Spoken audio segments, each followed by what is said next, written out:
warahmatullahi wabarakatuh. Selamat pagi semuanya. Waalaikumsalam warahmatullahi wabarakatuh. Selamat pagi, Bu. Bagaimana kabar kalian hari ini? Sehat semua? Alhamdulillah sehat. Alhamdulillah kalau begitu. Sebelum kita lanjut ke materi, alangkah baiknya silakan ketua kelas memimpin untuk berdoa terlebih dahulu. Silakan. Duduk siap, gerak. Berdoa dimulai.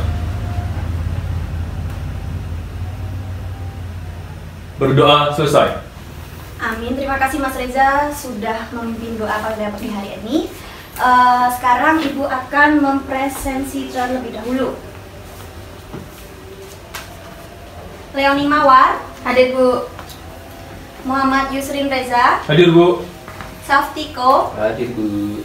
Salsabila Nadif, Hadir, Bu. Windy Mega. Hadir, Bu. Oke, hadir semua ya hari ini ya. Bagaimana kalian senang tidak hari ini bisa bertemu secara tatap muka? Senang, Bu. Iya, hari ini Bu juga sangat senang sekali akhirnya kita bisa bertemu secara langsung ya. Terus sebelum kita masuk lanjut ke materi, Ibu akan bertanya terlebih dahulu pada materi sebelumnya. Adakah yang masih ingat materi sebelumnya? Lupa, Bu. Lupa? Lah kok bisa lupa? Baru minggu kemarin loh. Ingat nggak? Teks apa? Laporan hasil observasi. Kalau kalian itu ya. Oke, hari ini kita akan lanjutkan materi teks laporan hasil observasi. Ada yang masih ingat apa itu teks laporan hasil observasi? Nih, Ibu tampilkan ya. Akan Ibu ulas terlebih dahulu tentang pertemuan sebelumnya. Pengertiannya yaitu teks yang berisi informasi mengenai suatu hal berdasarkan fakta di lapangan. Pada minggu lalu juga kita sudah belajar tentang struktur serta kaidah kebahasaannya. Untuk strukturnya ada definisi umum, definisi bagian, dan definisi manfaat. Untuk kaidah kebahasaannya ada banyak sekali. Silahkan nanti kalian untuk membaca lagi materi sebelumnya, karena materi sebelumnya dan sekarang itu berhubungan. Hari ini kita akan belajar tentang KD 4.2, mengonstruksi teks laporan hasil observasi. Nih, mengonstruksi teks laporan hasil observasi dengan memerhatikan isi dan aspek kebahasaannya. Lanjut, apa itu mengonstruksi, Bu Guru? Nah ini, mengonstruksi adalah membangun, membentuk atau menyusun. Di sini kita akan membentuk atau menyusun teks laporan hasil observasi sesuai dengan isi dan aspek kebahasaannya. Sesuai dengan ini ya, yang tadi ya, ada definisi umum, definisi bagian, definisi manfaat, dan kaidah kebahasaannya di situ. Selanjutnya, dalam menulis teks laporan hasil observasi itu tentunya ada kriterianya supaya menjadi baik. Tujuan pada pembelajaran hari ini adalah supaya kalian bisa menyusun atau membuat teks laporan hasil observasi secara baik dan benar. Kriterianya yang pertama ditulis dalam bahasa yang baik dan jelas. Supaya apa? Supaya tidak menimbulkan salah pengertian dan dilarang menggunakan bahasa gaul ya. Selanjutnya, disertai data yang akurat dan meyakinkan. Karena dalam teks laporan hasil observasi tidak diperkenankan menggunakan karangan. Jadi kalian tidak boleh mengarang. Misal contohnya, kita mengobservasi itu bunga mawar. Tidak mungkin kita memberitahu pada tulisan itu bahwa warnanya daun itu ungu atau biru. Itu kan langka sekali ya, jarang ada. Jadi warna daunnya itu adalah hijau. Yang selanjutnya menarik untuk dibaca. Alangkah baiknya jika teks laporan hasil observasi yang baik itu menarik untuk dibaca para pembacanya. Gitu. Oke. Nah, bagaimana caranya?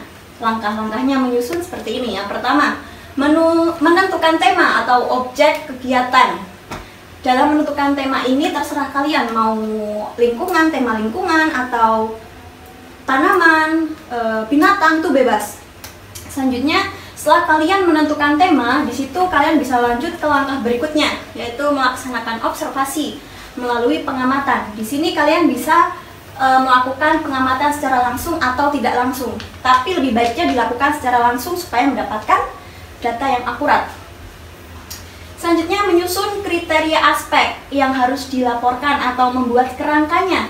Seperti yang kemarin sudah dibahas pada pertemuan sebelumnya, yaitu ada pernyataan umum, aspek yang dilaporkan, dan manfaat atau penutup. Di sini kriteria aspeknya harus ditulis ya, disusun seperti misal sekolah itu ada apa saja, bagian di sekolah ada apa saja, ada gedung apa saja, ada tanaman atau pohon apa aja, itu bisa dimasukkan, tapi tergantung kalian ingin memasukkan apa saja dan harus ada batasannya supaya tidak menjabar ke luas sekali ya, nanti pembacanya jadi bingung. Selanjutnya mulai mendeskripsikan. Nah, setelah kalian membuat kerangkanya, kalian bisa langsung mendeskripsikan atau mengembangkan unsur-unsur yang dijelaskan sesuai aspeknya. Ini juga sesuai dengan informasi yang kalian dapatkan. Selanjutnya, lengkapilah teks laporan hasil observasi dengan data dan gambar. Jadi saat kalian melakukan observasi itu silakan ambil gambar dan datanya itu dicatat sedemikian rupa dan bisa dimasukkan ke laporannya supaya pembaca jadi lebih bisa ada gambaran dalam teksnya itu. Yang terakhir, belum terakhir, ini ada membuat kesimpulan. Membuat kesimpulan di sini bisa sama dengan manfaat atau penutup. Jadi ada bagian penutup itu, buatlah kesimpulan berisi manfaat dari misal temanya bunga mawar, manfaat dari bunga mawar itu apa? Gitu. Yang terakhir, perbaiki hasil laporan. Di sini setelah kalian melakukan langkah-langkah ini, yang terakhir adalah perbaiki hasil laporan. Misal ada kesalahan penulisan atau data dan gambar, itu bisa kalian perbaiki di bagian akhir. Sampai sini ada yang ingin ditanyakan? Belum. Belum ada, Bu. Paham ya? Oke, jika sudah paham, sekarang langsung saja supaya biar kalian lebih paham dan jelas untuk mengaplikasikannya. Nah, yuk berlatih yuk. Yang pertama, buatlah 2 kelompok. Ini kan ada 5, jadi ada 2, satu kelompok 2, satu kelompok 3. Setiap kelompok membuat teks laporan hasil observasi, temanya bebas. Ibu bebaskan temanya, kemudian nanti perhatikan isi dan aspek kebahasaannya seperti yang tadi sudah Ibu jelaskan dan minggu lalu kita pelajari, itu diterapkan di sini. Selanjutnya ini ya, memuat definisi umum, definisi bagian, dan definisi manfaat. Oke, ada pertanyaan tentang tugasnya? Belum, Bu. Oke, Ibu beri waktu 20 menit cukup? Cukup, Bu. Cukup ya? Oke, silahkan mulai dibuat kelompoknya, bebas. Ketua kelas bisa membantu? Kelompok 1, kelompok 2. Ini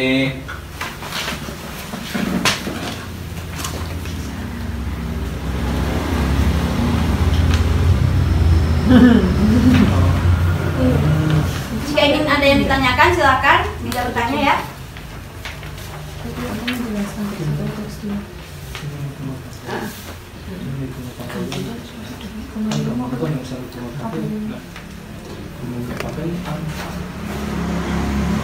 Oke, waktunya sudah menunjukkan 20 menit lebih ya, lebih sedikit.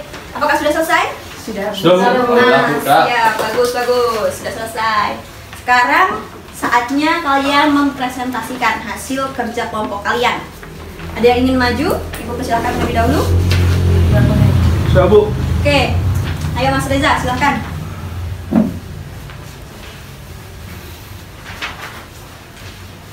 Mengambil tema apa, Mas? Saya mengambil temanya alam, Bu. Alam? Oh iya. Judulnya apa? Bunga bangkai. Kenapa sih bunga bangkai, Mas? Bunga bangkai itu kayak unik aja gitu. Oh iya, betul. Bunga betul. bangkai gitu. Oke, silahkan Oke, dipresentasikan. jadi perkenalkan, saya Yusrin Reza di sini sebagai perwakilan kelompok 2. Saya akan mempresentasikan soal teks hasil laporan observasi kami tentang bunga bangkai. Jadi, bunga bangkai itu merupakan salah satu tanaman langka yang terdapat di Indonesia. Ia memiliki nama lain yaitu Rafflesia arnoldi. Ukurannya sangat besar dan dapat menjulang tinggi hingga 4 meter. Kemudian, tanaman ini dinamakan bunga bangkai karena ia mengeluarkan bau busuk yang amat menyengat. Meski begitu, bau ini memiliki 2 peran yang sangat penting, yaitu sebagai perlindungan dan penarik perhatian serangga yang membantu proses penyerbukan. Saat mekar, kelopak luar dari bunga ini terlihat berwarna putih, sedangkan bagian mahkotanya berwarna merah keunguan serupa magenta. Meski fisiknya terlihat kokoh dan besar, tapi masa hidupnya hanya 7 hari sebelum kemudian mati. Habitat asli bunga bangkai adalah di hutan Sumatera. Namun karena terancam punah, ia mulai dikonservasi di banyak tempat. Salah satunya adalah di Taman Hutan Raya Insinyur Juanda yang terletak di Bandung, Jawa Barat. Penebangan liar dan perubahan iklim adalah beberapa faktor yang menyebabkan bunga bangkai menjadi langka dan sulit ditemukan. Sudah? Sudah, Bu? Oke. Ya, Bu. Boleh pinjam teksnya? Boleh, Bu. Oke. Saya- Silakan, boleh duduk kembali. Iya, sudah bagus ini ya. Untuk kelompok 1 belum presentasi ya. Tapi karena waktunya sudah mepet dengan jam selanjutnya, jam pelajaran selanjutnya, sampai di sini saja pertemuan hari ini. Tetapi tugasnya silakan dikumpulkan kelompok 1.